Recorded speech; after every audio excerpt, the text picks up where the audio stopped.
Jesus, the author of life, is condemned to death. First by the Sanhedrin, and then later by Pilate in John chapter 19. Imagine from Jesus' human perspective, and this is so important for us to understand during this season. Yes, Jesus is fully divine and he is fully God, but the amazing thing of our Savior, the amazing aspect to the Christian teaching is that God put on flesh and he was born. And he lived in this flesh and blood world, and he experienced our struggles and our hardships. And this is what makes this so powerful. Jesus, the human being, had to come to grips with his own mortality when he heard those words that he was condemned to die. The author of life had to grapple with the fact that the body he lived in was going to die, to walk through this doorway of death. You know, I've often said to people, I'm not afraid of being in heaven. I'm not afraid of being dead. It's just that little step of dying that bothers us, right? It's that act of actually having to experience death. Jesus had to deal with that. He had to come to terms with that.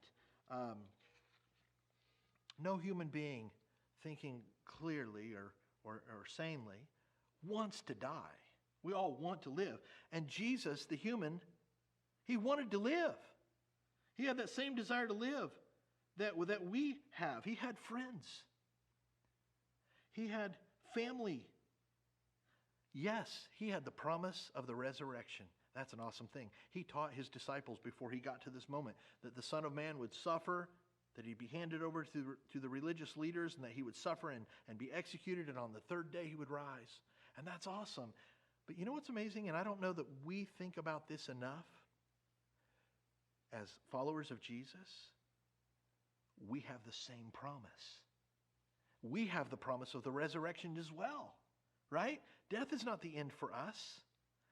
So, you know, when I consider that through the lens of my own life, I have hope beyond the grave, and I'm excited. But that doesn't make the thought of passing through death any more comfortable.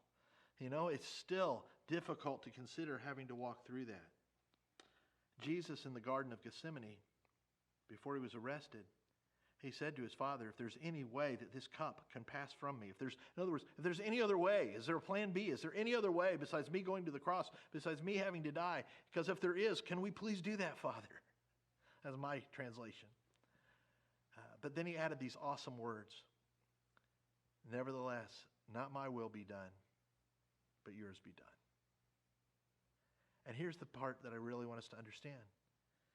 You know why he said that? Because he loves you. And because he loves me.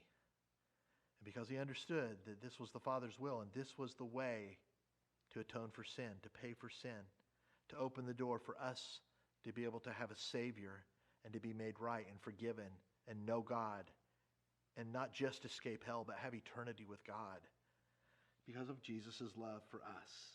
That's awesome.